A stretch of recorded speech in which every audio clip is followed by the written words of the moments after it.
Татарларны расшевелить тоже очень трудно. Закостенеем за эти вот там 70 лет. И получается 620. Я на переписи даже делал. Не надо разделять татар на православных и на ислам. Он скрывает, потому что знает, что он православный, и к нему есть неприязнь со стороны мусульманских татар. Есть такая теория вероятности.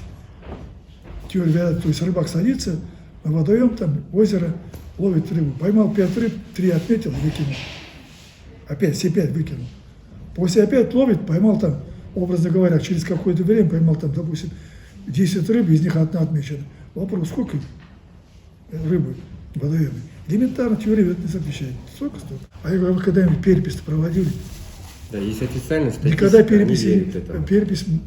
Официальная статистика сейчас 20 тысяч всего осталось. Нет, больше. Ну это, нет, там они, так и сказали, что ты, Да. правильно говорят, 20 тысяч у нас. 20 тысяч осталось. Да. Почти 21, да. Да, обещали, как. Это вот по последней перепись, 10 которую тысяч не проводили. Это идет сильноправная политика. Мы этого бояться этого не надо, это сильноправно, потому что Не переписывают. переписи не было. Поэтому любую цифру надо сказать, то уменьшилось количество там. Ну как уменьшилось? Вот мы проводим сабантуй.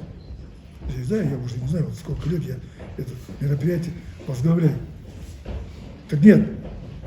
Почему к нам приходят губернаторы и так далее? Потому что там, что? Электорат. Как там называется? Электорат? Да. Электорат называется. И они видят там, они же видят там сотни, там десятки тысяч народа. Да, до 100 тысяч доходит. Да, естественно.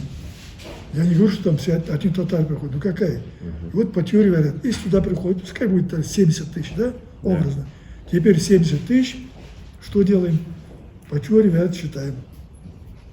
И получается 620. Я на переписи даже делал. Поэтому, если мы, образно говоря, боимся об этом, боимся, Да. и там не отстаиваем, Боимся. что так, извините, так, ну откуда они знают? Они у меня вот выборы. Вот выборы, когда более-менее выборы были, более-менее, приглашает меня глава Адмиралтейского района. Говорит, значит, вот выборы, вы мне помогите, а им помогите. Пускай ваш электорат проголосует за нас. У вас есть, да у нас есть списки татар, мы их никому не дадим. У нас есть по районам, по Адмиралтейскому району.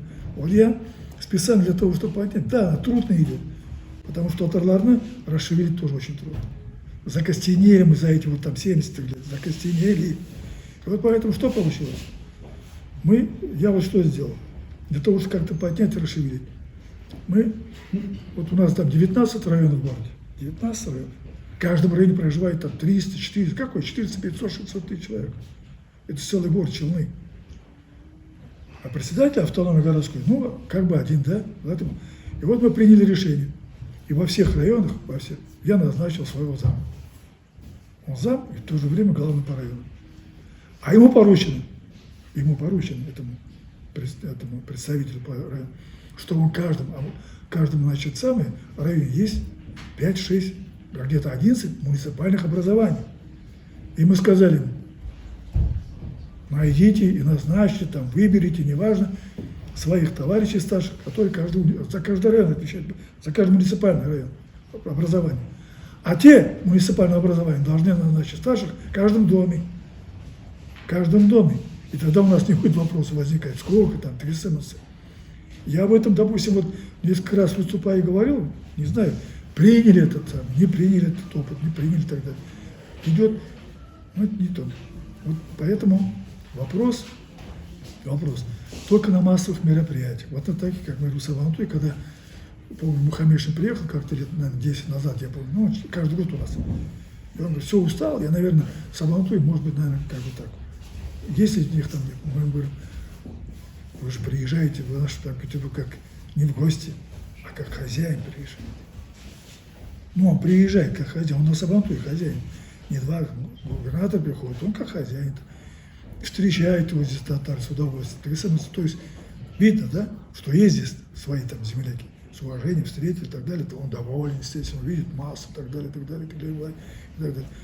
То есть, наверное, я к чему это уж так пошло, это мероприятие, наверное, гасить не надо там, и так далее, наверное, развивать надо. Может, вот там какие-то ноу-хау ввести, новые такие самые, которые были бы связаны с тем, чтобы не только там танцевали и плясали как-то образом, а может быть как-то и торгая, ну, понимаете, да? Как-то вот всунуть какие-то другие вопросы. Вот татары, Есть православные, есть ислам, мусульмане. Вот у нас зампрокурора города был такой, сейчас он ушел, уволился, Еремеев Иван Алексеевич. Татарча или по-татарски он знает лучше, чем здесь сидящий с этой стороны.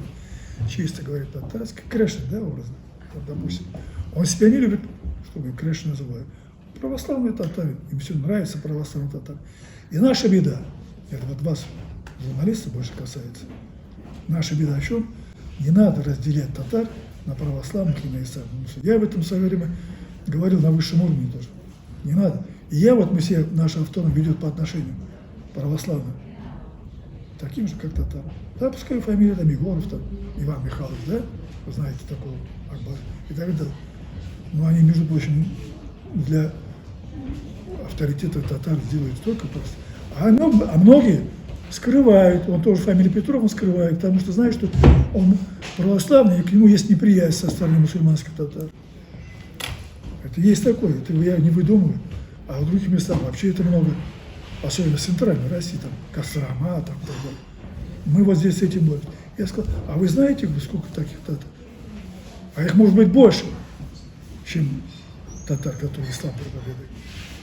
Я не говорю, что могут быть, я говорю больше, я не могу говорить, там может быть. А теперь, а почему нам не бороться за этих татар смешанным браком, чтобы они приняли нашу сторону? Ведь даже, допустим, в наших старых там книгах про Библию там сказано, можешь жениться, но должна она что делать? Или там наоборот, принять какую веру? Ислам, да? То есть ты должен, можешь, но должен каким-то образом, чтобы, если это православие, чтобы приняли это ислам принять. Мы, как бы не хотели, живем вдали от Родины, да? От нашей родной, моей Родины, как хотите, мало я, ну, словом, нашей Родины, Татарстана живем, Санкт-Петербург. Как бы не хотели, мы там в отдаленности. Мы оторваны, мы когда-то оторвались там от, как там, от молока там, матери, да, говорится. А я к чему говорю, не обижайся, потому что от молока матери отрывается не всякий может оторваться. Всем хочется сосать мамино молоко всю жизнь. Ну так получается, кто-то оторвался, ушел в другие края. А теперь что получается? Вот, когда приезжают представители определенного уровня Татарстана, надо обязательно встречаться с населением. Не совсем не встречаться, а хотя бы там всегда нас. И вести, я не хочу говорить про нашу, вот, опять не то, что там какой-то, вот Рустам Нургалевич приезжает, обязательно у нас какие-то принимает разговоры. То есть, уважаемые, вроде время там все находит время. Но есть категория, определенная категория людей, они не знают, зачем приезжают сюда. Я не знаю, зачем они приезжают сюда. Это раз. Они сюда приехав, могут сходить, некоторые их уровень позволяет, сходить там, допустим, ну, там, к губернатору или там, вице-губернатору. Так ты, дорогой мой, если ты идешь к губернатору или вице-губернатору, кто с тобой должен пойти туда? Ну, если ты Питер, значит, председатель татарской автономии должен с тобой вместе сопровождать тебя. И ты этим показываешь уважение ему. Мы здесь работаем за уважение, за авторитет, стараемся, бьемся тут, как иногда, как рыба об лед. Авторитет. А теперь, когда я помню, не буду рассказывать, я приезжаю в составе делегации Ленинградской области, в составе, и ко мне там с таким, не буду называть, ну не первый человек, второй тогда был. И с таким, вот как будто с бревном поздоровался, там других облизал, там губернатор облизал, там, извините за выражение, там других там облизал, там требовали. А так как будто нет. Я прямо им сказал, когда обратно уходили, я говорю, я что-то не пойму. Мы хорошо знакомы, я говорю, я что не пойму, говорю. Вы наоборот должны в первую очередь уважение показать. Да, есть там старший губернатор, естественно, а второй, ты должен показать кому уважение? Татарину, председателю, чтобы те знали, здесь его уважают. Ваше уважение, которое, оно будет, видно будет, и там будет проявляться.